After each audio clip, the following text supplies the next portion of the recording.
Neste tópico, estudaremos a conversão CCCA direta, envolvendo a análise das topologias monofásicas e trifásicas e técnicas de modulação.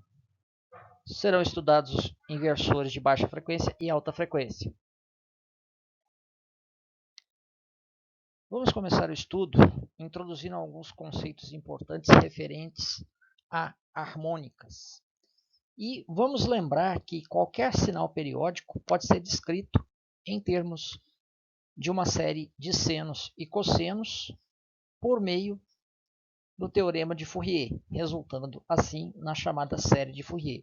Então, a função genérica f de t pode ser representada por termos an associados a cossenos em frequências múltiplas e termos b associados a senos em frequências múltiplas. Lembrando que o termo n representa uma dada frequência, sendo n sempre um valor inteiro. Outra forma de representar a série de Fourier consiste em agregar os termos a e b, de modo a obter uma representação em termos do valor eficaz ou do valor de pico e de um ângulo associado a uma componente em termos de seno ou cosseno. Neste caso, temos a representação em termos de seno, em que Cn será a amplitude do sinal, ω0 é a frequência angular fundamental, n seria a ordem harmônica e φn seria o ângulo de fase associado a uma dada ordem harmônica. Dessa forma, a função f de t pode ser representada de forma mais simples, conforme a primeira expressão, e os coeficientes podem ser obtidos por meio de integrais. Então, quando se deseja representar uma dada função periódica em termos de uma série de Fourier, deve-se determinar os coeficientes a e b. Naturalmente, quanto maior o número de termos utilizados na análise, na representação da série, mais fidedigno será o sinal equivalente em termos do sinal real. Porém, deve-se ressaltar que esse cálculo não se estende a infinito. E, em termos práticos, falando em medição de sinais contendo harmônicas, normalmente se considera até a 50ª ordem. Assim, temos o exemplo da representação de um sinal periódico, que é uma onda quadrada, de amplitude 40 volts, que é o sinal mostrado no canto inferior direito, na parte em que se tem a soma dos sinais A, B, C, D, etc. Então, vamos considerar que a componente fundamental, aquele que está associado à primeira harmônica, possui uma dada amplitude, nesse caso de 51 volts. Ao se considerar a soma da componente fundamental com uma terceira harmônica, que possui uma frequência 3 vezes maior, temos a representação do sinal A mais B, e verifica-se que o sinal resultante é distorcido, ou seja, é não senoidal.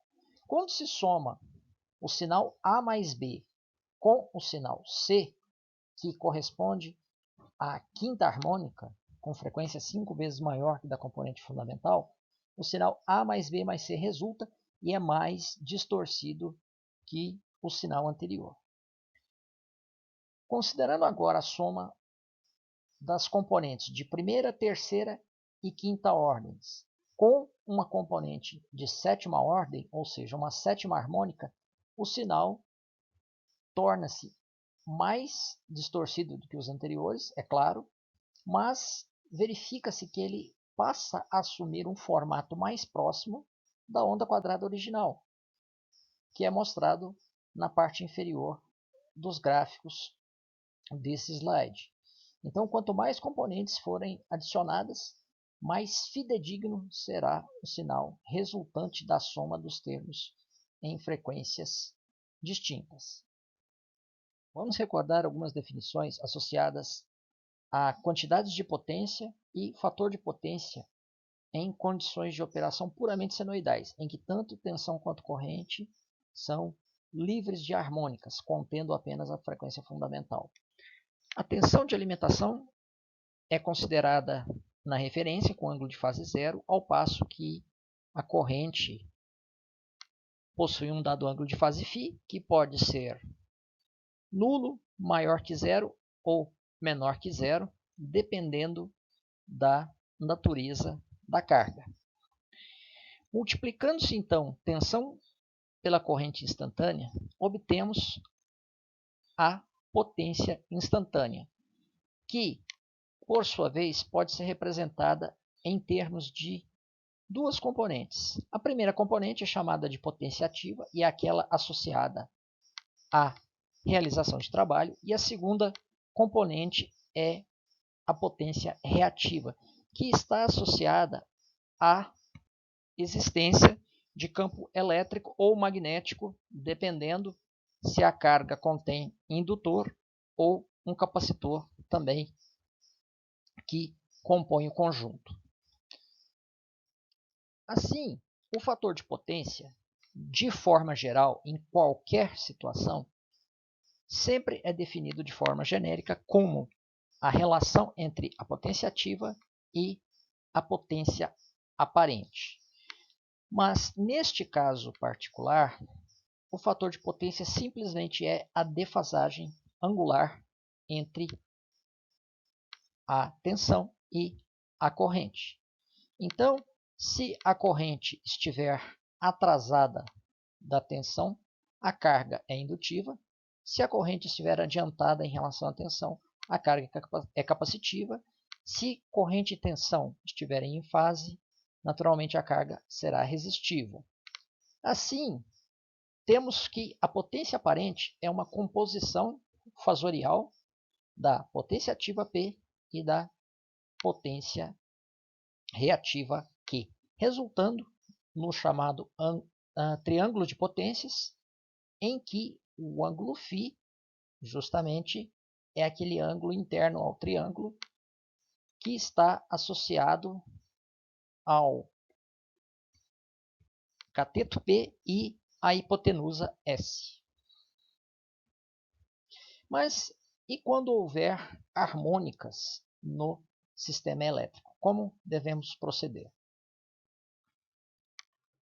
Quando tanto a tensão quanto a corrente possuem componentes harmônicas, pode-se separar essas grandezas instantâneas em duas parcelas. A primeira parcela corresponde à componente fundamental e a segunda parcela corresponde a um somatório de todas as componentes harmônicas em frequências múltiplas da fundamental. Dessa forma, a potência instantânea pode ser calculada pelo produto entre tensão e corrente, resultando nesta expressão mostrada no slide.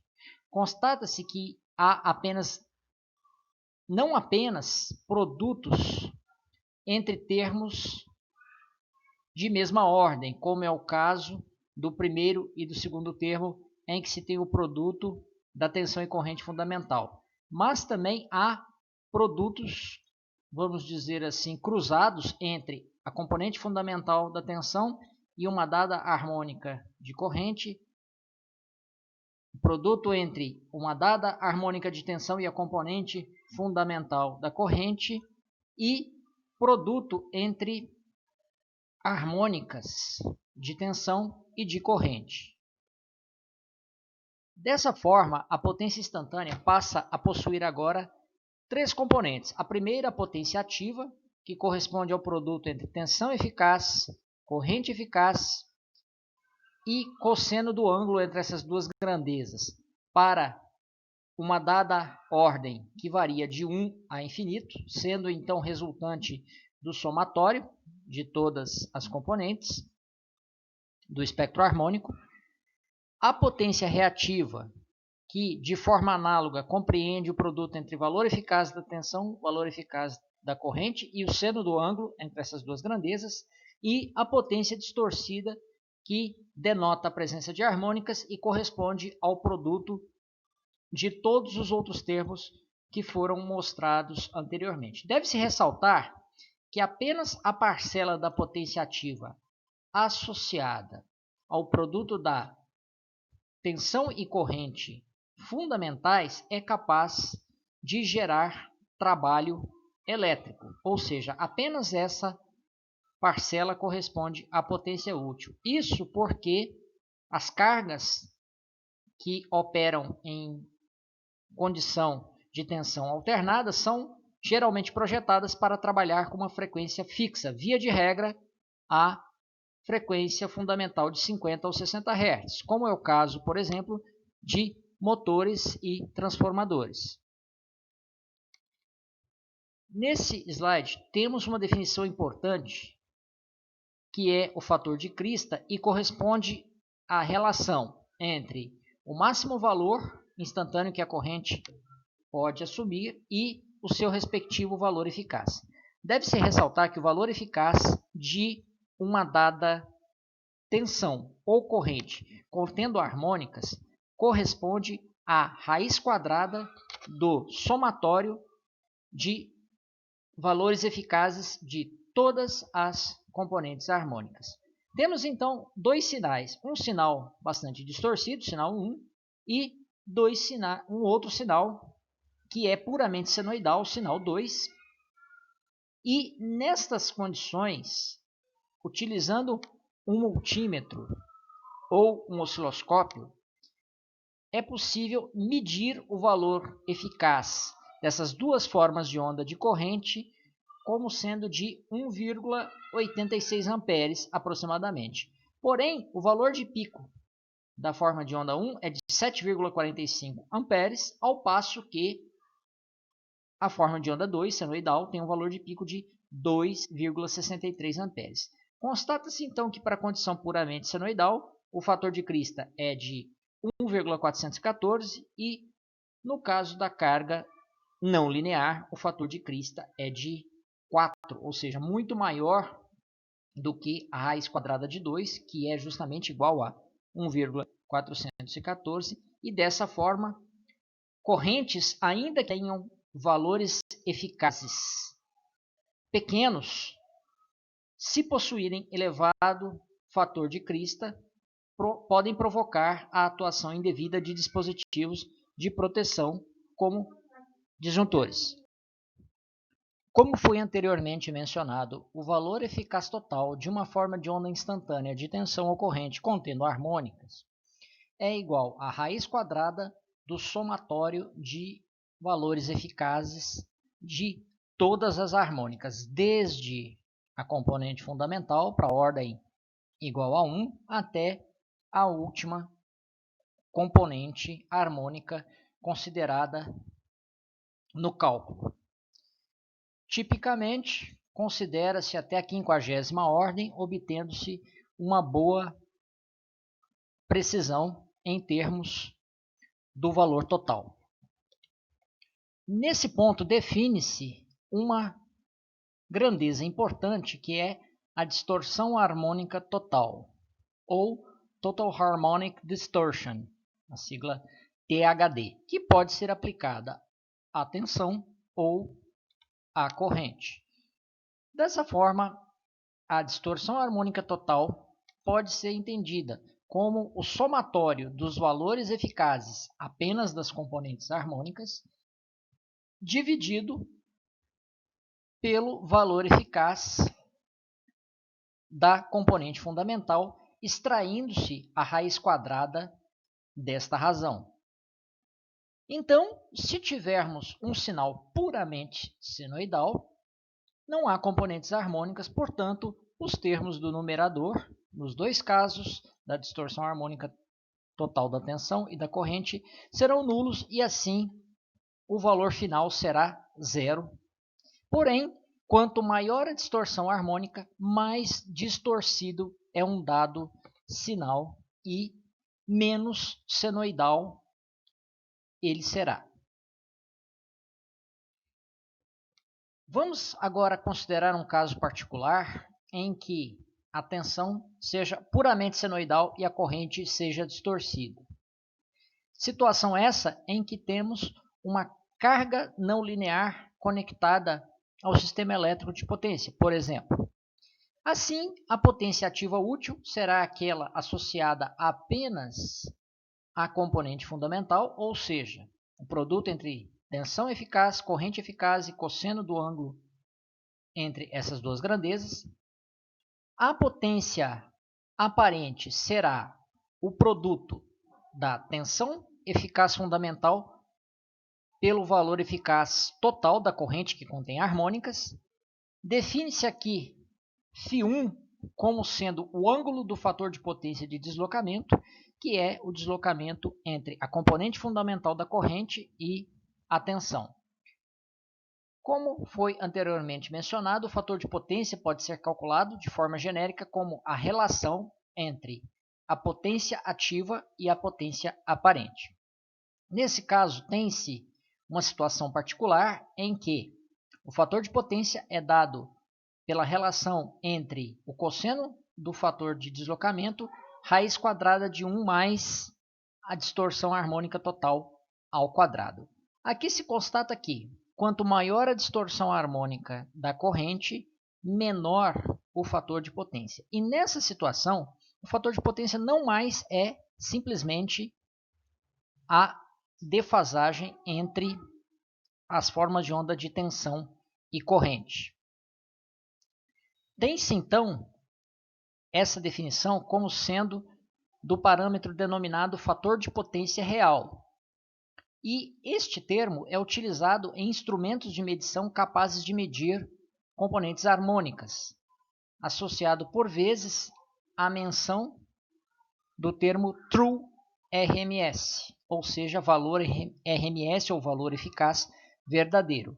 Diante dessa condição em que há a presença de harmônicas, o triângulo de potências torna-se um tetraedro de potências composto por componentes de potência ortogonais entre si, que são a potência ativa P, a potência reativa Q e a potência distorcida D, compondo então a potência aparente S. Antes de iniciar o estudo de topologias de inversores propriamente ditas, vamos lembrar que este conteúdo é abordado no capítulo 10 do livro do Rashid, entre as páginas 436 a 477. O restante do capítulo não será estudado. Ao longo do capítulo tem-se exercícios resolvidos e, ao final, nas páginas 500 a 502, há exercícios propostos. A primeira topologia que será estudada é a do conversor meia ponte. Conversor esse que emprega dois interruptores controlados, Q1, Q2, dois diodos D1, D2 em antiparalelo e uma fonte simétrica composta por duas fontes de tensão CC interconectadas por meio de um ponto comum. Nesse caso, seria o ponto zero mostrado na figura. Os interruptores 1 e 2 devem ser acionados com razões cíclicas fixas iguais a meio e com sinais complementares. E o que isso significa? Quando o interruptor de cima conduz, o de baixo está bloqueado e vice-versa, pois, caso os dois interruptores conduzam simultaneamente, haverá um curto-circuito entre as fontes de alimentação CC que estão interconectadas entre si por meio do ponto O. Isso pode ser observado facilmente por meio da análise do circuito. Quando se dispara o interruptor Q1, a corrente então circula na carga segundo o sentido horário, como é possível verificar. Quando se bloqueia o interruptor Q1 e coloca-se o interruptor Q2 em condução, verifica-se que a corrente também circula no sentido horário. Porém, dado o referencial do circuito em relação ao ponto O, a tensão na carga assume um sentido contrário, como se pode verificar por meio das etapas de funcionamento que representam o circuito.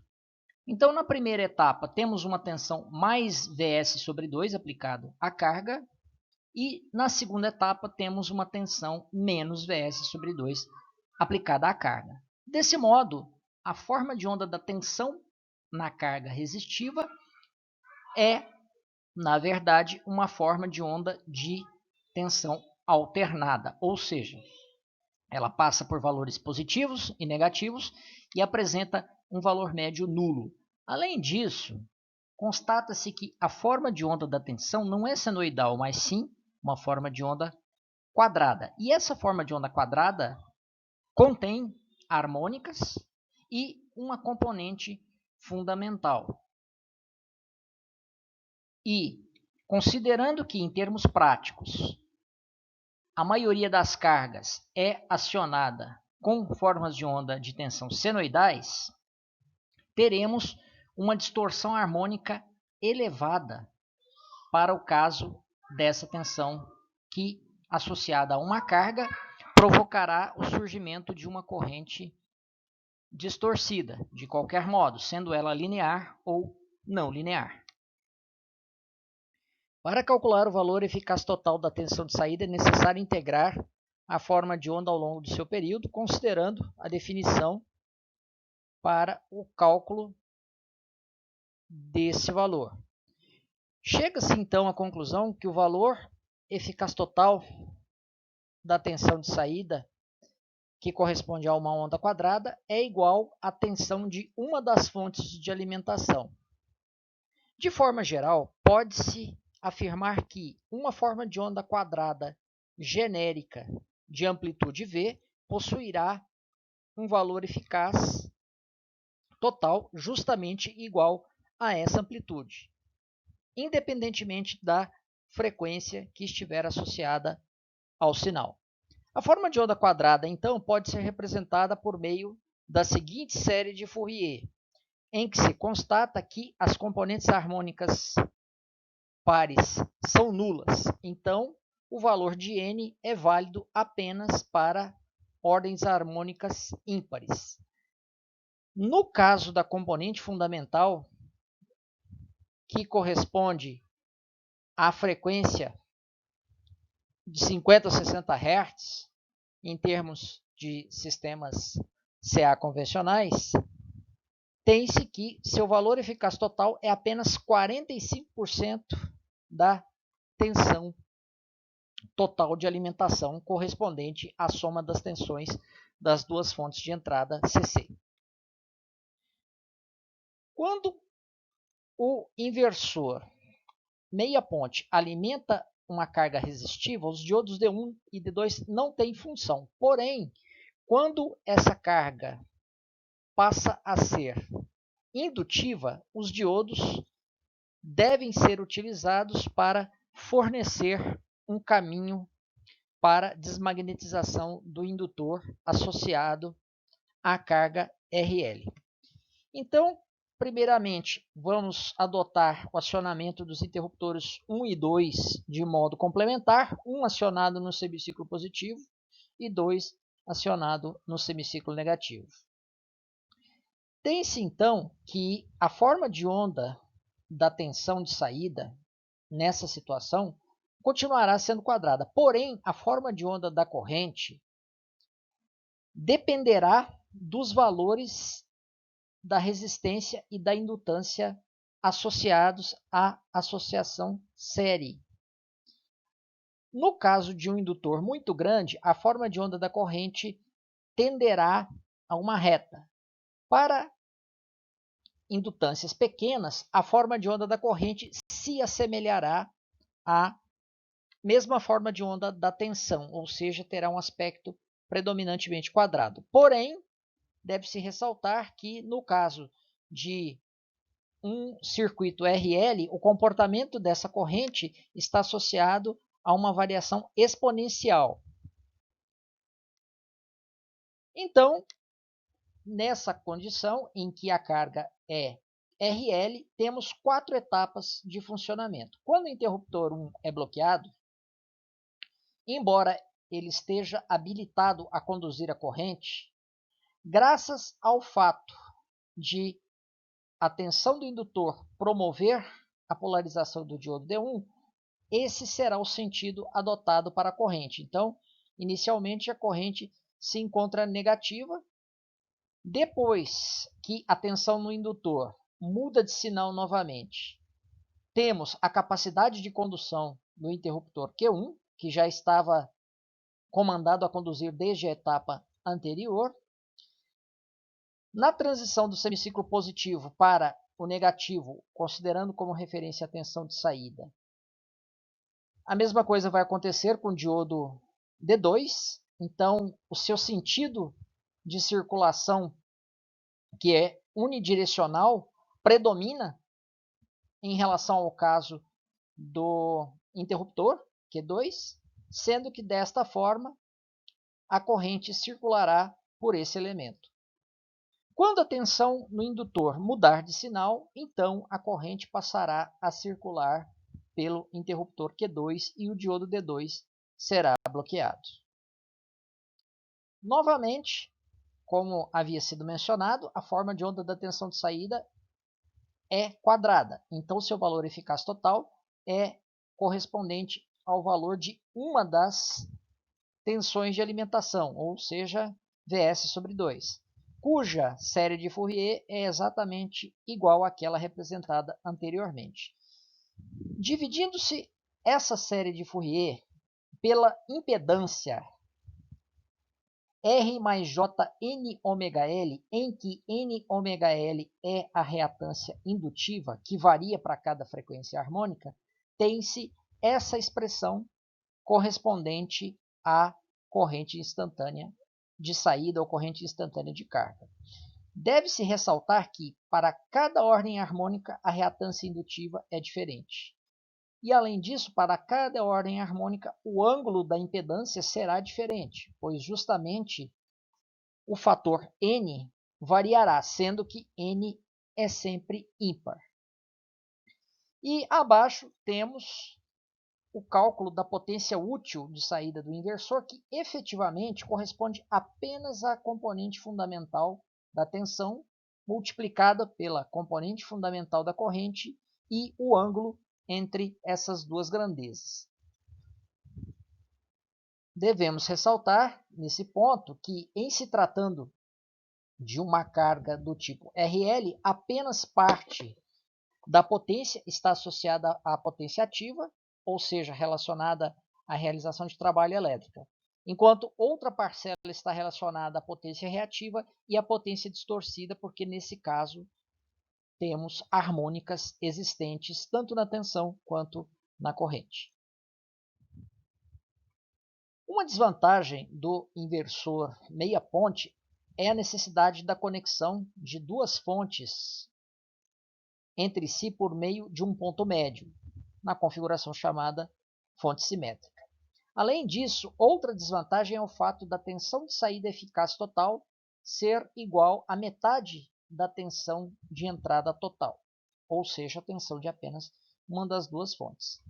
Essas desvantagens podem ser superadas com a adição de dois interruptores ao circuito, resultando na famosa configuração denominada ponte H, que é empregada não só em inversores, mas vimos no capítulo anterior, associada a conversores CCCC, que essa configuração é empregada também em topologias isoladas e não isoladas. E, além disso, pode ser empregada também no caso de retificadores controlados ou não controlados, como veremos mais adiante, quando estivermos estudando os conversores CACC. Nesse caso, vamos começar a análise empregando uma carga resistiva e depois estendendo a análise a uma carga RL. Aqui, verificamos que os interruptores de um mesmo braço, quando se fala em braço, considera-se que dois interruptores interconectados por meio de um ponto comum na vertical, por exemplo, Q1 e Q4 pertencem ao mesmo braço, Q3 e Q2 pertencem ao mesmo braço também. Então, não se pode acionar simultaneamente Q1 e Q4, nem Q2 e Q3, pois isso provocará o surgimento de um curto-circuito na fonte de entrada. Deve-se, então, acionar interruptores de braços diferentes de forma cruzada, ou seja, Q1 e Q2 acionados simultaneamente no semiciclo positivo, sendo que dessa forma a corrente circula pela carga, conforme mostra a primeira etapa de funcionamento, e Q3 e Q4 circulam, permitem a circulação da corrente da carga, gerando uma queda de tensão no sentido contrário. E assim, temos uma forma de onda que passa a ter uma amplitude igual a Vs, ou seja, a soma de Vs sobre 2 e Vs sobre 2 associadas às duas fontes que anteriormente eram empregadas no inversor meia ponte. Porém, essas duas fontes, na prática, podem ser substituídas por uma única fonte de amplitude Vs. Realizando agora o cálculo do valor eficaz total da tensão de saída, constata-se que esse valor é o dobro do caso do inversor meia ponte. E lembramos novamente que qualquer onda quadrada de amplitude V genérica possuirá um valor eficaz total justamente igual à amplitude V. Constatamos aqui também que a série de Fourier da tensão de saída apresenta um termo 4 vezes Vs, e é justamente o dobro do caso anterior válido para o inversor meia ponte. E, analogamente, o valor componente eficaz. O valor eficaz da componente fundamental é o dobro daquele obtido para o caso do inversor meia ponte. Assim como no caso do inversor meia ponte, quando o inversor ponte completa alimenta uma carga do tipo RL, a forma de onda da tensão continua sendo quadrada, mas a forma de onda da corrente dependerá da constante de tempo do circuito, sendo mais próxima de uma reta para um indutor muito grande ou mais próxima do formato quadrado para um indutor muito pequeno e um resistor muito grande. Esse comportamento está associado à presença de uma componente exponencial no formato da corrente. Então, assim como no caso da carga resistiva, os interruptores 1 e 2 são comandados a conduzir no semiciclo positivo e 3 e 4 são comandados a conduzir no semiciclo negativo. Ainda que 1 e 2 estejam comandados a conduzir fornecendo um caminho de baixa impedância, deve-se ressaltar que a tensão no indutor impõe um sentido de circulação da corrente por meio dos diodos 1 e 2. Porém, esse sentido muda quando a tensão no indutor também muda de sinal e, dessa forma, os diodos deixam de conduzir a corrente, que passa a circular por Q1 e Q2. Novamente, o indutor se carrega com essa corrente e a tensão nos seus terminais muda de sinal, provocando polarização dos diodos 3 e 4. Quando essa tensão muda novamente de sinal, a corrente passa a circular por 3 e 4 no semiciclo negativo, pois esses interruptores estão habilitados a conduzir.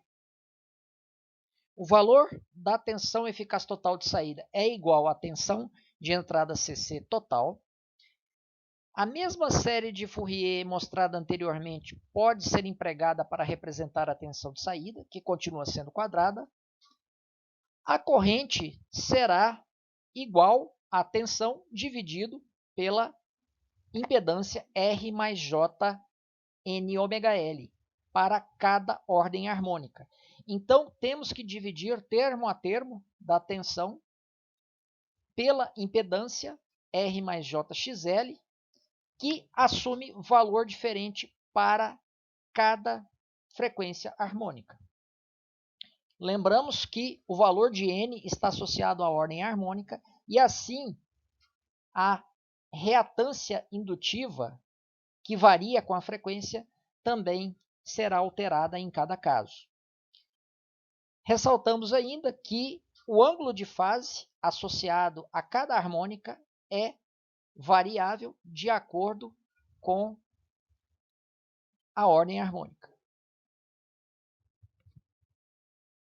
Falamos até agora de inversores monofásicos que são adequados para aplicações em baixas potências. Porém, para aplicações em potências maiores, podem ser necessários os inversores trifásicos. Transformadores trifásicos são obtidos ou podem ser obtidos a partir da associação de 3 transformadores monofásicos e esse mesmo princípio pode ser utilizado para se obter um conversor CCCA trifásico. Podemos associar 3 inversores monofásicos do tipo ponte completa, segundo a configuração mostrada da figura, resultando em um circuito que emprega 12 interruptores controlados. Essa é uma estrutura complexa que requer um grande número de elementos semicondutores e, de modo alternativo, podemos associar 3 inversores meia ponte, resultando numa estrutura que utilizará apenas 6 interruptores controlados. Essa é a estrutura de inversor trifásico mais conhecida para aplicações práticas, sendo inclusive utilizado como um dos estágios de conversão empregados nos conversores de frequência, que são normalmente dedicados a acionamento de motores de indução trifásicos. Temos 2 formas de controlar esses interruptores dos inversores trifásicos: condução por 120 graus ou condução por 180 graus, sendo que começaremos a análise por essa última forma de acionamento. Devemos lembrar que os interruptores de um mesmo braço não devem ser acionados simultaneamente, pois isso provoca um curto-circuito entre os terminais da fonte de alimentação. Ressalta-se ainda que as 2 fontes de tensão CC empregadas nesse caso podem ser substituídas por uma única fonte e entre os terminais A, B e C podemos considerar a conexão de uma carga trifásica, seja ela em conexão estrela ou conexão triângulo. Quando se utiliza a condução por 180 graus, cada interruptor conduzirá justamente por π radianos, ou seja, metade do período total da tensão de saída ou da tensão em uma dada fase. Essa numeração de interruptores, 1, 3, 5 para a parte superior e 4, 6 e 2 para a parte inferior, mostra justamente a sequência de disparo dos interruptores de acordo com as formas de onda mostradas à direita. Mas uma forma simples de entender o princípio de funcionamento desse modo de condução é considerar que o sinal de comando de Q1 está na referência, começa em 0, termina em π radianos. O sinal aplicado a Q4 é complementar, ou seja, começa em π radianos, termina em 2π radianos. E para as fases B e C, defasamos o sinal de 120 graus e 240 graus em relação à fase A. E também os sinais de Q3 e Q6 são complementares entre si, ao passo que os sinais de Q5 e Q2 também são complementares entre si. Então, isso leva a uma análise do comportamento do circuito em termos de 6 etapas de funcionamento, ou seja, 6 intervalos de 60 graus, perfazendo um total de 360 graus ou 2π radianos. No primeiro caso, de acordo com as formas de onda mostradas à direita, temos o acionamento dos interruptores 1, 5 e 6 simultaneamente. Lembrando que os interruptores são ideais, eles se comportam como curtos-circuitos e dessa forma é possível conectar a fonte CC à carga que está arranjado nessa situação em estrela, embora a mesma análise pudesse ser estendida à conexão em triângulo. No caso do primeiro modo de funcionamento, em que os 3 interruptores anteriormente citados estão em condução, temos um circuito bastante simples, que, redesenhado, permite entender melhor o funcionamento do conversor. Temos, então, 2 resistores em paralelo, que compartilham entre si uma conexão por meio do terminal comum N, ou seja, o centro da conexão da carga em triângulo, em estrela, e um terceiro resistor que está em série com os 2 resistores em paralelo. Então, calculando a resistência equivalente, obtém-se 3R sobre 2. A corrente total que circula no circuito é a tensão total dividido pela resistência equivalente. E dessa forma, por meio da análise do circuito, considerando como referência o nó N, obtém-se valores para os patamares das tensões fase neutro. VAN igual a VCN, que é igual a VS sobre 3 nesse caso. VBN será igual a menos 2 VS sobre 3. Como está mostrado nas formas de onda das tensões fase neutro representadas no canto inferior direito. Então, essa análise é repetida para os demais modos de operação também, perfazendo um total de 6 circuitos equivalentes. No caso do segundo estágio, temos os interruptores 1, 2 e 6 conduzindo simultaneamente, resultando em um circuito semelhante. Porém, nesse caso, verifica-se que a polaridade da tensão de alimentação VS mudou no circuito equivalente. A resistência equivalente e o valor da corrente total são as mesmas, porém, os patamares das tensões VAN, VBN e VCN são diferentes, de acordo com os cálculos mostrados, e isso pode ser observado também a partir das formas de onda representadas abaixo. Então, constata-se que as tensões VAN, VBN e VCN não são mais quadradas, são, na verdade, formas de onda que se assemelham a degraus. E essa forma de onda, que apresenta degraus,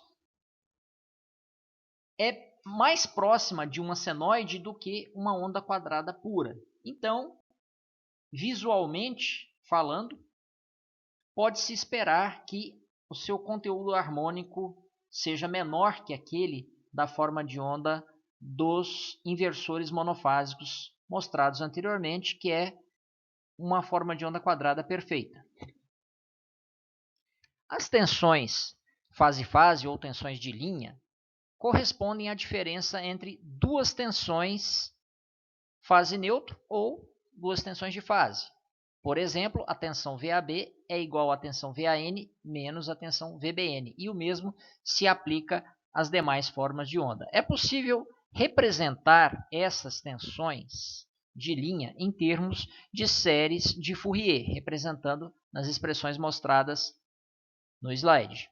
O que se constata é que, para harmônicas ímpares múltiplas de 3, as ordens 3, 9, 15, 21 e assim por diante, as componentes harmônicas correspondentes são nulas. Então, justamente por isso, o conteúdo harmônico de uma forma de onda em degraus como essa será menor do que aquele da forma de onda quadrada.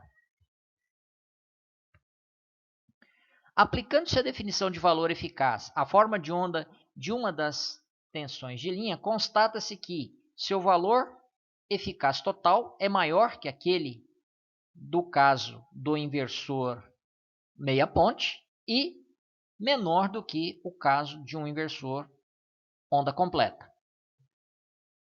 Cada componente de ordem n pode ser calculado naturalmente a partir da série de Fourier, considerando-se que o termo que multiplica a função seno corresponde ao valor máximo da senoide. E, dividido por raiz de 2, permite obter um valor eficaz correspondente. Essa definição de valor eficaz é igual ao valor médio dividido por raiz de 2 é válido para uma senoide em qualquer frequência, não só em 60 e 50 Hz, mas qualquer frequência diferente dessas. Assim como no caso dos sistemas trifásicos CA, a tensão de linha é igual a raiz de 3 multiplicado pela tensão de fase. Então, basta adotar o valor mostrado anteriormente para a tensão eficaz total de linha, dividi-lo por raiz de 3 para se obter o valor da tensão eficaz total de fase. No caso de uma carga resistiva, tensão e corrente têm exatamente o mesmo formato, diferindo apenas quanto à amplitude. Porém, no caso de uma carga do tipo RL série, vamos considerar que essa carga RL esteja conectada em estrela, o formato da corrente muda, dependendo justamente da constante de tempo do circuito. Ou seja, o formato mostrado nesse slide considera que o indutor é bastante grande e conseguimos notar um aspecto quase senoidal associado a essa forma de onda, ainda que essa forma de onda esteja atrasada em relação à forma de onda da tensão VAN. Isso ocorre porque quanto maior a frequência associada a uma harmônica, maior vai ser a reatância indutiva, consequentemente maior será a impedância e menor será a componente harmônica da corrente em uma dada frequência à medida que essa frequência aumenta. Então essa é uma tendência associada a sinais harmônicos. Logo, quanto maior o indutor utilizado na carga RL, mais senoidal será essa corrente. Porém, haverá um defasamento associado à corrente em relação à tensão. Conforme foi apresentado anteriormente, a condução por 180 graus leva ao acionamento simultâneo de 3 interruptores, o que implica perdas por condução e por comutação significativas dependendo do nível de potência. Sobretudo, perdas por condução, visto que a frequência de operação dos elementos semicondutores é relativamente baixa, entre 50 ou 60 Hz. Uma forma de reduzir as perdas por comutação reside em utilizar outra forma de condução dos interruptores, que é a condução por 120 graus. Nessa condição, apenas 2 interruptores estarão conduzindo a corrente em qualquer intervalo de tempo. Analogamente, existirão 6 modos de operação, numa análise bastante semelhante àquela realizada para o conversor operando com condução por 180 graus, e a carga pode ser conectada tanto em estrela quanto em triângulo à fase A, B e C. Vamos considerar a sequência de disparo representada pelos sinais de comando mostrados à direita. Novamente, os interruptores de cima estão marcados como 1, 3 e 5, e os interruptores de baixo estão marcados como 4, 6 e 2. Apenas para indicar a sequência de disparo dos interruptores. E uma forma de entender o princípio de funcionamento do circuito é considerar que o interruptor Q1 possui um sinal que começa em 0 graus e termina em 120 graus, e que o sinal do interruptor pertencente ao mesmo braço, nesse caso, está adiantado de 180 graus, não mais complementar, e também possui uma duração de 120 graus. Essa mesma lógica pode ser adotada para se obter os sinais de comando de Q3, Q6, Q5, Q2, considerando que a fase B está atrasada da fase A de 120 graus e a fase C está atrasada da fase A de 240 graus. Aplicando-se esse defasamento aos sinais de comando, consegue-se representar o acionamento do inversor trifásico com modulação por 120 graus, independentemente da numeração de interruptores utilizada na análise. Então, no primeiro modo, temos que apenas 1 e 6 estão conduzindo a corrente na carga. Então, isso resulta num circuito mais simples que do caso anterior. Temos apenas 2 resistores e adotamos como referência do circuito o ponto de conexão N, associado ao centro da carga em estrela. Assim, chegamos à conclusão que a tensão VAN é metade da tensão de entrada total e a tensão VBN é metade da tensão de entrada total também, mas com sinal negativo, ao passo que a tensão VCN é igual a zero, justamente porque a fase C não está conectada a nada. Aplicando-se a mesma análise às demais 5 etapas de funcionamento,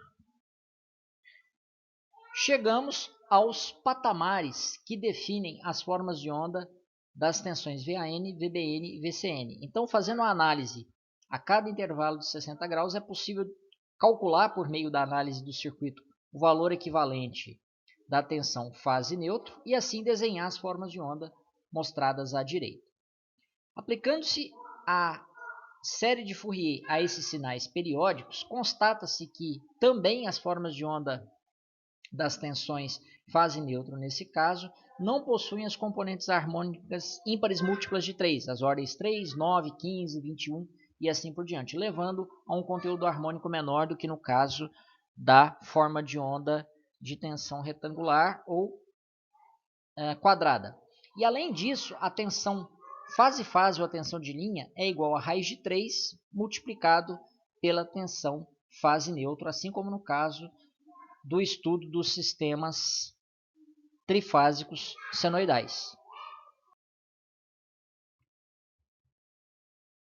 Até o momento, apresentamos inversores operando em baixa frequência com razão cíclica constante. Os inversores monofásicos, meia ponte e ponte completa operando nessa condição são chamados de inversores de onda quadrada.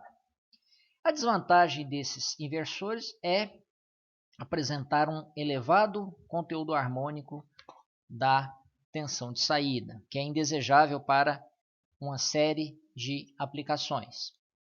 Isso motiva a utilização de técnicas de modulação para a operação em altas frequências. Além disso, deseja-se controlar grandezas de interesse, como é o caso da tensão de saída, compensando assim variações eventuais da tensão de entrada e garantindo a regulação dessa grandeza.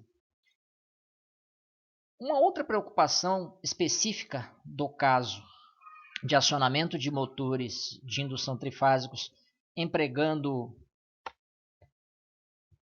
controle escalar busca manter a relação tensão-frequência constante no intuito de se controlar a velocidade do motor de indução e da carga conectado a seu eixo. Dentre técnicas convencionais ou técnicas mais simples de modulação, temos a técnica de modulação por largura de pulso, que foi empregada no caso dos conversores CCCC também, modulação por largura de pulsos múltiplos, a modulação por largura de pulsos senoidal, que também apresenta uma versão modificada, e o controle por deslocamento de fase denominado phase shift. Na modulação por largura de pulsos único, um único pulso é aplicado por semiciclo para controlar os interruptores. Porém, a largura desse pulso pode ser variada no intuito de variar a tensão de saída eficaz.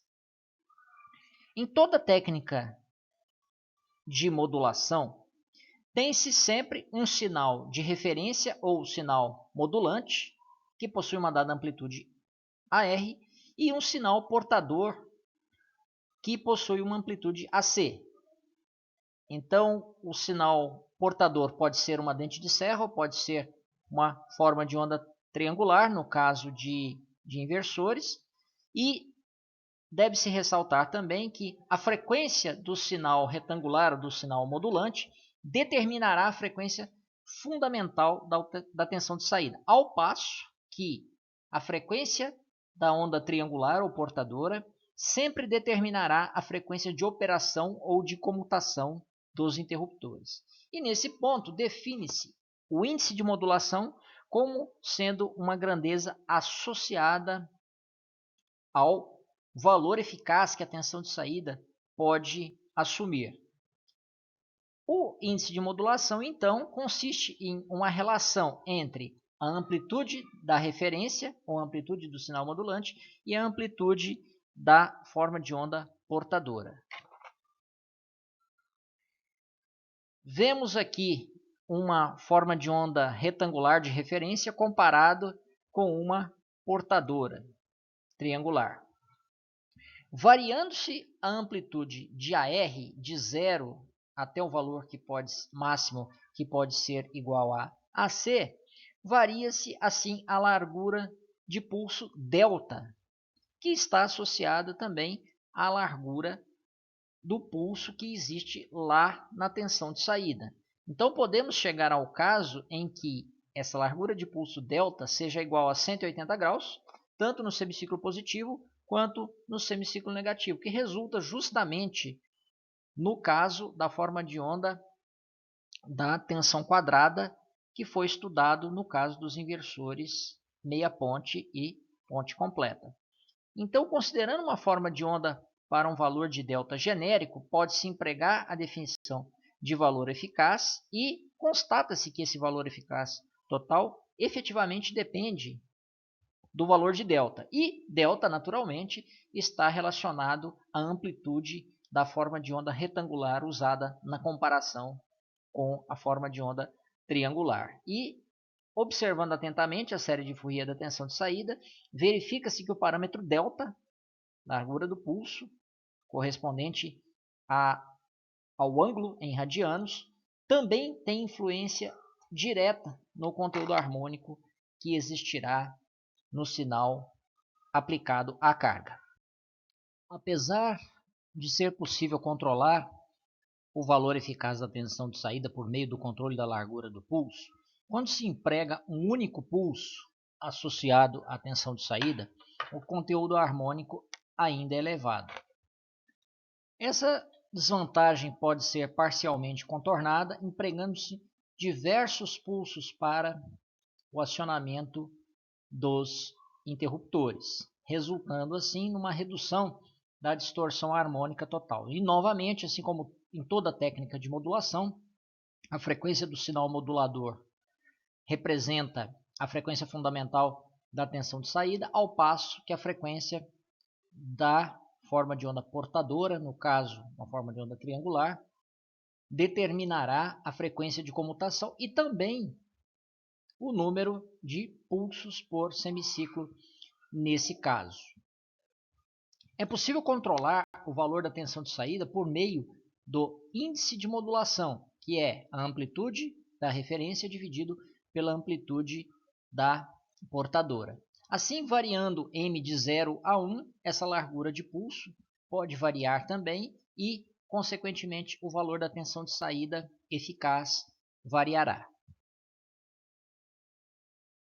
Temos aqui a aplicação da definição de valor eficaz, a tensão de saída total, que nesse caso varia não só de acordo com a largura do pulso delta, mas de acordo com o número de pulsos por semiciclo. E temos a série de Fourier correspondente ao sinal, que também depende desses dois parâmetros. A modulação por largura de pulso senoidal possivelmente é uma das técnicas de modulação mais populares empregadas no caso de inversores. Deve-se ressaltar que a maior parte das cargas alimentadas em corrente alternada é projetada para operar com uma frequência de operação fixa. Então, nesse caso dessa técnica de modulação, tem-se a comparação de um sinal modulador, que é uma senoide, com um sinal portador, que é uma triangular, sendo que, dessa forma, obtém-se pulsos de comando para os interruptores. Deve-se ressaltar que a senoide de referência vai determinar a frequência fundamental da tensão de saída, 50 ou 60 Hz, embora outros valores sejam possíveis também, dependendo da aplicação, e a frequência da forma de onda triangular ou portadora definirá a frequência de operação dos interruptores, ou seja, a frequência de comutação. Dependendo do nível de potência, pode-se operar com frequências de comutação acima de 20 kHz para evitar justamente o espectro audível. Dessa forma, Assim como no casos anteriores e de forma geral, o índice de modulação é uma relação entre a amplitude da referência e a amplitude da forma de onda portadora. Nesse caso, é uma relação entre a amplitude da senoide e a amplitude da forma de onda triangular. Além disso, o valor de pico da componente fundamental da tensão de saída, que é uma senoide e é o valor efetivamente desejado, é igual ao produto entre o índice de modulação e a tensão de entrada CC. Tipicamente, deseja-se operar com valores de índice de modulação entre 0 e a unidade para evitar uma condição chamada de sobremodulação, sendo que, nesse caso, tem-se conteúdo harmônico de baixa frequência indesejável que não pode ser filtrado pelo filtro que será empregado associado à carga na saída. Temos aqui a representação de um inversor monofásico ponte completa associado a um filtro passa-baixa, LC, e uma carga resistiva. A primeira técnica de modulação PWM senoidal que estudaremos é a modulação de 2 níveis, sendo essa a técnica mais simples, que pode ser implementada empregando-se um circuito à base de amplificadores operacionais igualmente simples. Empregam-se aqui amplificadores operacionais rápidos, LM311, LM318, entre outros componentes semelhantes, para comparar uma senoide com uma triangular. Quando a senoide for superior à triangular, os pulsos de comando serão gerados para acionar S1 e S4, sempre, lembrando, de forma cruzada. E quando a senoide for inferior à triangular, sendo que isso ocorre de forma instantânea, a cada instante associado à variação desses sinais, os interruptores 2 e 3 serão comandados. Uma questão de suma importância que deve ser implementada na prática é a utilização de um circuito de tempo morto para evitar que, quando se dispare, por exemplo, os interruptores 2 e 3, 1 e 4 ainda não estejam em condução. A questão que nós já havíamos mencionado anteriormente é que os tempos de crescimento e decrescimento dos sinais de comando, na prática, são finitos. Naturalmente, são tempos diferentes de zero, aquelas derivadas não são infinitas, quando se tem a variação do nível lógico alto para baixo e vice-versa. Então, é necessário aplicar um pequeno atraso entre o final da condução dos interruptores 1 e 4 e o início da condução dos interruptores 2 e 3 para que não se feche um curto-circuito na fonte de alimentação. Aqui temos então o exemplo de 2 sinais.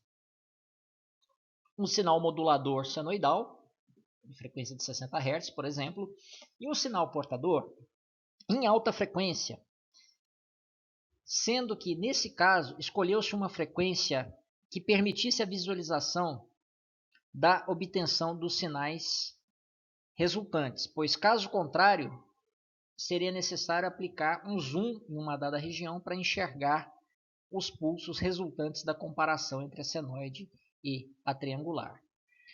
Nesse caso, então, verificamos que a tensão entre os pontos A e B do inversor pode assumir valor positivo e valor negativo de mais VI e menos VI em um mesmo semiciclo da tensão de saída. E é justamente por isso que essa é chamada de modulação bipolar, porque ela pode ser positiva e negativa no mesmo semiciclo. Além disso, como o valor da tensão de saída, ou, aliás, da tensão VAB, pode ser igual a mais VI e menos VI, essa também é chamada de modulação de 2 níveis. O detalhe é que, quanto maior for a frequência de comutação, menor vai ser o filtro empregado. Porém, devemos ter cuidado com a questão das perdas por comutação nos interruptores, lembrando que esses interruptores são acionados diversas vezes ao longo de um ciclo completo da senoide de saída. Outra técnica que permite obter uma forma de onda senoidal na saída após a aplicação de um filtro passa-baixa é a modulação por largura de pulso senoidal do tipo 3 níveis. É uma técnica ligeiramente mais complexa que a anterior, que também requer a utilização de um circuito para geração de tempo morto, porém desfruta de uma vantagem interessante, que é o fato de os pulsos associados à tensão de saída possuem uma frequência que é o dobro da frequência de comutação, ou seja, o dobro do caso anterior. Assim, via de regra, o filtro poderá ser até 2 vezes menor para as mesmas condições de projeto. Nesse caso, em vez de se empregar uma única senoide, empregam-se 2 senoides defasadas de 180 graus, comparadas entre si com uma mesma forma de onda triangular. E, dessa forma, obtém-se sinais complementares para os braços do inversor. Temos aqui o exemplo do circuito de comando dos interruptores para a obtenção da modulação PWM senoidal de 3 níveis, em que é utilizado um comparador capaz de fornecer nível de saída alto ou baixo, dependendo do valor instantâneo da senoide e da triangular. Então, a senoide localizada na referência é responsável pela geração dos pulsos de comando de 1 e 3, que são complementares entre si, e a senoide defasada de 180 graus é responsável pela geração dos pulsos de comando dos interruptores 2 e 4, que também são complementares entre si. Temos aqui a comparação de 2 senoides defasadas de 180 graus com uma forma de onda triangular de frequência fixa, resultando na forma de onda da tensão entre os pontos A e B do circuito do inversor. E a partir da análise dessa forma de onda, é possível entender por que a modulação recebe o nome de 3 níveis. Os valores que a tensão VAB podem assumir são 0, mais VI e menos VI. Portanto, justificando a nomenclatura atribuída a essa técnica de modulação. Além disso, essa modulação é denominada unipolar porque em um mesmo semiciclo a tensão ou é positiva ou é negativa, além de poder vir se anular também, né, de acordo com os intervalos entre um pulso e outro. Então, isso difere essa técnica de modulação em relação à técnica anterior, sendo que na modulação bipolar a tensão VAB poderia ser positiva e negativa no mesmo semiciclo da tensão de saída. Conforme havia sido mencionado, a frequência associada aos pulsos que aparecem na forma de onda da tensão VAB é o dobro do caso da frequência de comutação, o que permite, então, reduzir o tamanho dos elementos de filtro.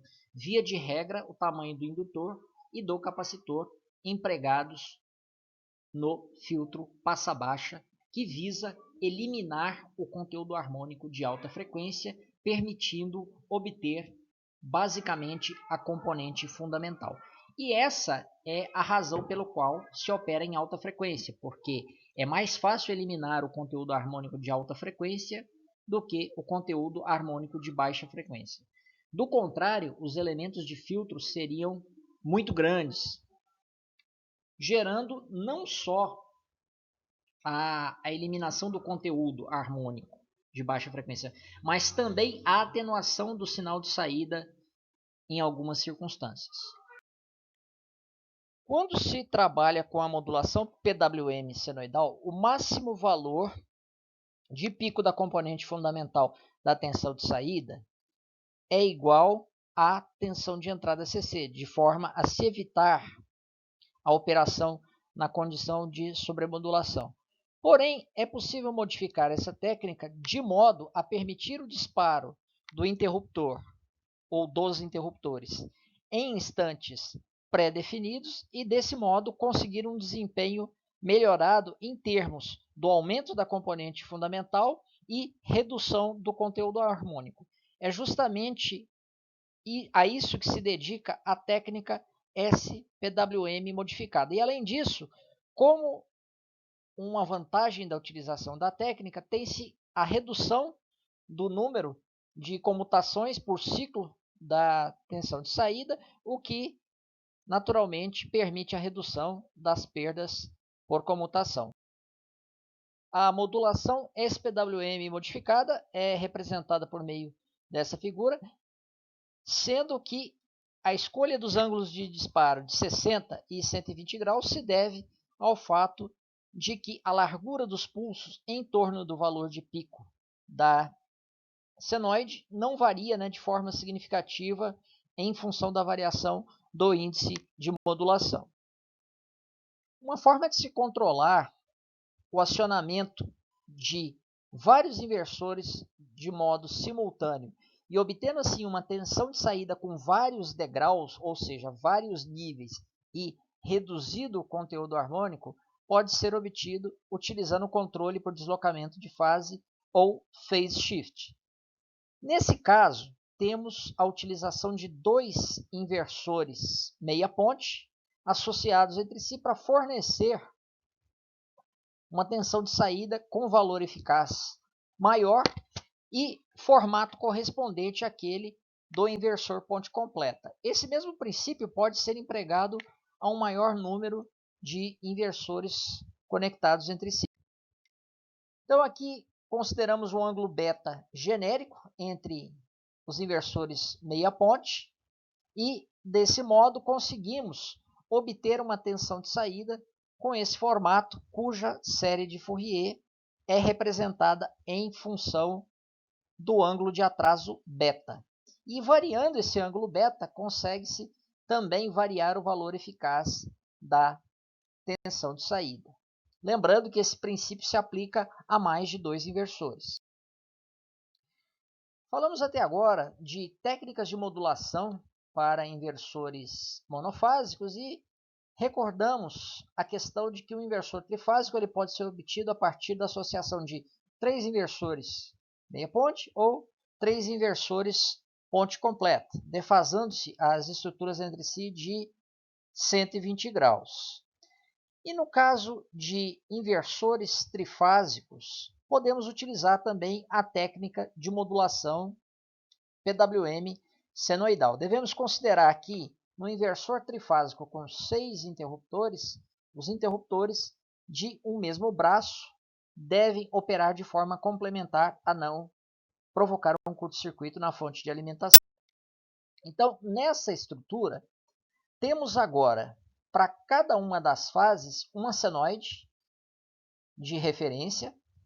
Essas senoides das fases A, B e C são defasadas entre si de 120 graus e é utilizada uma forma de onda triangular associada a uma certa frequência que definirá a frequência de comutação dos interruptores. Logo, considerando três senoides defasadas entre si de 120 graus, temos sinais complementares para S1 e S4 no primeiro braço, S2 e S5 no segundo braço, S3 e S6 no terceiro braço, sendo que o valor da tensão fase-fase ou da tensão de linha pode ser relacionado com a tensão de entrada e o índice de modulação, de acordo com essa expressão apresentada no slide. Considerando as técnicas que foram anteriormente apresentadas, temos algumas características que podem ser melhoradas. Por exemplo, no caso do inversor meia ponte, ponte completa, acionados em baixa frequência, ou seja, inversores de onda quadrada, a componente fundamental da tensão de saída possui valor que chega a 45% e 90% da tensão de entrada CC, respectivamente. Existem técnicas de modulação chamadas técnicas avançadas, que são mais complexas, mas que permitem melhorar uma série de questões importantes, como aumentar a amplitude da componente fundamental e também reduzir o conteúdo harmônico inerente à forma de onda da tensão de saída.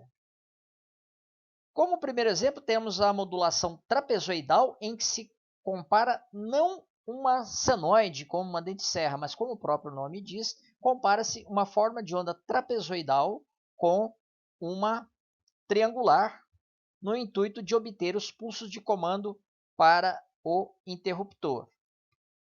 Uma questão importante é que a forma de onda triangular, quando for ceifada em termos de sua amplitude, permite obter uma forma de onda trapezoidal. E essa forma de onda trapezoidal será utilizada naturalmente como sinal de referência nessa técnica de modulação. Então, temos essa expressão aqui, em que sigma significa, na verdade, o fator triangular, ou seja, o ponto da onda triangular em que se recorta para obter uma forma de onda trapezoidal correspondente. Essa situação é ilustrada justamente por meio dessas formas de onda. Temos então a triangular, de frequência fixa, e temos ali também a forma de onda trapezoidal. À medida que se varia a amplitude de AR, verifica-se que se aproxima mais de uma forma de onda que é triangular. Nesse tipo de modulação, uma característica interessante é que a amplitude da componente fundamental pode ser aumentada em até 5%, apesar de existirem componentes harmônicas de baixa ordem que também estão presentes no caso da modulação PWM senoidal e também no caso do acionamento, né, dos interruptores do inversor com razão cíclica constante. A modulação escada, como o próprio nome diz, em vez de utilizar uma forma de onda senoidal, emprega uma forma de onda com diversos degraus que se assemelha ao formato de uma senoide. Então, quanto maior o número de degraus utilizados, maior será a qualidade da tensão de saída em termos do menor conteúdo harmônico resultante, isso sem considerar a utilização de um filtro passa-baixa. Então, numa situação como essa, consegue-se aumentar o valor da componente fundamental, que chega até 94% da tensão de entrada, e ainda assim é maior do que aquele obtido no caso para o inversor, por exemplo, ponte completa, acionado com razão cíclica constante na forma de um inversor de onda quadrada. Essa técnica de modulação é ilustrada aqui, verifica-se que a forma de onda de referência ou a moduladora é uma forma de onda em escada. A questão é que nem sempre é fácil obter ou implementar uma técnica de modulação denominada avançada. Por vezes, algumas técnicas de modulação só podem ser implementadas por meio de controle digital, sendo que o controle analógico traria uma série de dificuldades em termos do circuito utilizado para obter essa forma de onda de referência. A modulação degrau também é uma forma, né, de se obter uma forma de onda de tensão de saída com menor conteúdo harmônico e maior valor da componente fundamental. A questão é que, nesse caso, é possível também controlar tanto a amplitude da fundamental quanto eliminar componentes harmônicas específicas a partir do disparo em instantes desejados. Então, aqui nesse slide se apresenta a técnica de modulação do tipo degrau, que a forma de onda de referência se assemelha a um degrau e se pode escolher um instante de disparo de forma conveniente, buscando eliminar harmônicas específicas. E nessas condições reduz-se o conteúdo harmônico da tensão de saída e também aumenta-se a amplitude da componente fundamental.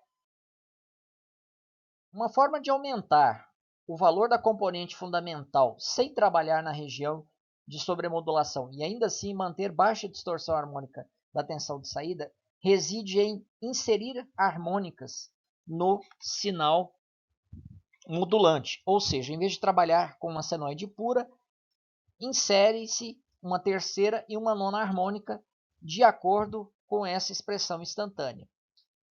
Assim, dessa forma, consegue-se uma forma de onda com um topo mais plano e isso leva à melhoria dessas duas características associadas à forma de onda da tensão de saída. Porém, esse tipo de estratégia não tem efeito no formato da tensão de saída de inversores trifásicos, porque as harmônicas triplas ímpares são eliminadas naturalmente. graças à sua característica construtiva. Nesse caso, então, temos a comparação de um sinal modulante que é distorcido, contendo componente fundamental, terceira harmônica e nona harmônica, com uma forma de onda triangular, gerando esses pulsos de comando por meio da comparação das duas formas de onda, e isso permite obter, como consequência, uma forma de onda de tensão de saída com menor distorção do que o caso em que tivéssemos apenas a componente fundamental. Com vantagem, então, obtemos uma tensão de linha do tipo PWM senoidal e a amplitude da componente fundamental aumentará em relação à técnica de modulação SPWM convencional. A modulação delta emprega uma faixa de esterese definida por duas senoides e internamente a essa faixa existe uma forma de onda triangular oscilante que, por meio dessa comparação, gera os sinais de comando dos interruptores. Quando a forma de onda triangular assume o valor máximo, se igualando ao limite superior, o interruptor é bloqueado. Quando essa forma de onda assume o limite inferior, o interruptor entra em condução. Uma técnica interessante que permite reduzir o conteúdo harmônico da tensão de saída é o de redução de harmônicas. Nesse caso, escolhe-se um valor adequado do ângulo de deslocamento beta para eliminar uma componente harmônica de interesse. Por exemplo, caso se deseje eliminar a terceira harmônica, o ângulo beta deve ser de 120 graus, que substituído na expressão da série de Fourier da tensão VAB leva a uma componente com valor nulo. Aqui temos um exemplo em que se podem fazer N recortes na forma de onda para eliminar outras componentes harmônicas, escolhendo-se ângulos de disparo específicos.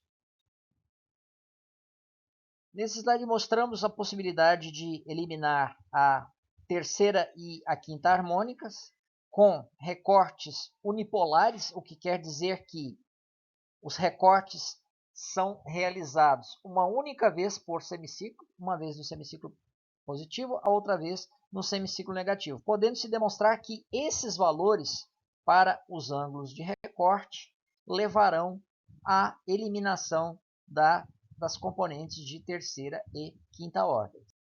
Nesse slide temos a associação, por exemplo, de dois inversores meia ponte, constituindo um inversor do tipo ponte completa, em que seria possível eliminar a terceira harmônica, escolhendo-se o ângulo beta de 120 graus, ou seja, o defasamento que vai surgir na forma de onda da tensão de saída, e, além disso, seria possível utilizar transformadores com conexões especiais para eliminar as componentes harmônicas múltiplas de 3, reduzindo assim de forma significativa o conteúdo harmônico da tensão aplicada à carga. Uma questão importante é: por que operar em alta frequência e não em baixa frequência? No caso dos inversores de onda quadrada, monofásicos e trifásicos, operamos com razão cíclica fixa e obtemos uma forma de onda de tensão de saída de elevado conteúdo harmônico. Se tentássemos filtrar esse conteúdo harmônico utilizando filtros do tipo passa-baixa, precisaríamos de elementos de filtro de elevadas dimensões, além de correr o risco de atenuar a componente fundamental do sinal, o que é indesejado. Então, com a operação em alta frequência, deslocamos o espectro harmônico para uma frequência elevada, distante da frequência fundamental, e podemos utilizar filtros do tipo passa-baixa, que possuem dimensões bem menores do que aquelas empregadas para as harmônicas de baixa ordem, em torno da frequência fundamental, até a 50ª ordem, por exemplo. Quando empregamos a modulação PWM senoidal de 2 e de 3 níveis, obtemos uma forma de onda entre os pontos A e B, mostrados nas topologias de inversores anteriormente abordados, que não possuem harmônicas de ordem par, aquelas formas de onda recortadas, com diversos recortes associados à operação em alta frequência, só possuem harmônicas ímpares. Podemos empregar diversas topologias ou configurações de filtros passa-baixa. O filtro do tipo LC, o filtro do tipo LCC, LC-LC, entre outras. O filtro LC para aplicações de cunho geral é a estrutura mais simples, porque possui apenas dois componentes e seu projeto é relativamente simples. Então, no caso de cargas que estejam conectadas diretamente ao inversor, o filtro LC é a configuração mais utilizada. Temos aqui, então, a representação de um filtro LC, em que a entrada é representada por VI, a saída é representada por VO, e nos terminais de saída é conectada a carga R. Lembramos que, da análise de circuitos elétricos, esse representa um sistema de segunda ordem. O filtro LC passa-baixa, então, possui uma função de transferência que caracteriza um sistema de segunda ordem e pode ser facilmente deduzido a partir da aplicação da transformada de Laplace à análise do circuito no domínio da frequência. Então, apresenta diversas vantagens sobre outras configurações, sendo a principal delas a simplicidade e baixo custo. Essa função de transferência mostrada acima pode ser representada de uma forma alternativa em que se tem dois parâmetros de interesse. Primeiro é a frequência de ressonância do filtro, o segundo é o parâmetro Xi, que é o fator de amortecimento do filtro. Frequência de ressonância ou frequência natural, seja ela angular ou seja ela a frequência normal em Hertz, é o valor da frequência para o qual a reatância indutiva se iguala à reatância capacitiva. E o fator de amortecimento do filtro está relacionado à capacidade de atenuar as altas frequências, já que esse é um filtro passa-baixa. A função de transferência mostrada anteriormente apresenta dois parâmetros de interesse: a frequência natural do filtro e o fator de amortecimento, que está diretamente relacionado à capacidade do filtro em atenuar as componentes de alta frequência. Temos aqui a função de transferência mostrada no diagrama de Bode em termos do ganho para diversos valores do parâmetro Xi, sendo que o menor valor de 0,1 corresponde à curva em verde e o maior valor, igual a 2, corresponde à curva em azul ciano. Naturalmente, se usarmos um pequeno valor do fator de amortecimento, as componentes de ordem elevadas podem não ser satisfatoriamente atenuadas. Por outro lado, se usarmos um fator de amortecimento muito grande, podemos não só atenuar essas componentes, como também correr o risco de atenuar também a componente fundamental em 50 e 60 Hz. Aqui temos também o comportamento da fase em função dos diversos valores do fator de amortecimento, sendo que, se não escolhermos adequadamente o fator de amortecimento, poderemos provocar uma defasagem indesejada no sinal resultante da filtragem. Considerando-se essas características, pode-se adotar o valor do fator de amortecimento entre 0,707 e 1, obtendo-se um bom desempenho em termos de filtragem, sem implicar um grande defasamento do sinal filtrado resultante. A frequência de corte ou frequência natural do filtro deve estar alocada uma década abaixo da frequência dos pulsos de entrada associada à técnica de modulação escolhida. E o que isso quer dizer? A frequência de corte deve ser igual a 1/10 da frequência de comutação para a modulação SPWM de 2 níveis, e a frequência de corte deve ser de o dobro da frequência de comutação dividido por 10, ou seja, 1/5 da frequência de comutação para a modulação de 3 níveis, sendo essa também uma escolha conservativa. Por sua vez, essa frequência de corte deve ser pelo menos 30 vezes maior que a frequência da tensão de saída, ou seja, a frequência do sinal modulante, no intuito de evitar que a componente fundamental seja atenuada após a inserção do filtro no inversor. Desse modo, uma vez que se conhece a resistência de carga e adota-se a frequência de corte do filtro, considerando o critério de acordo com a técnica de modulação escolhida, pode-se obter a frequência angular de corte, multiplicando-se a frequência em Hz por 2π, adota-se um valor dentro da faixa supracitada para o fator de amortecimento, calcula-se a capacitância de filtro. Essa capacitância de filtro, por sua vez, permite o cálculo da indutância de filtro segundo essa última expressão. E, naturalmente, na prática, o filtro ainda deve ser calculado em termos do valor da corrente que circula pelo indutor, porque esse é um indutor que operará em alta frequência, tipicamente, da ordem de kHz, para potências baixas e médias. Então, a partir do uso do filtro LC associado à carga R, de acordo com o circuito que foi mostrado para o filtro passa baixa anteriormente, tem-se na entrada um sinal VAB recortado, tipicamente característico da modulação de 2 níveis ou de 3 níveis, e na saída do filtro, ou seja, aplicada a carga, tem-se uma tensão que é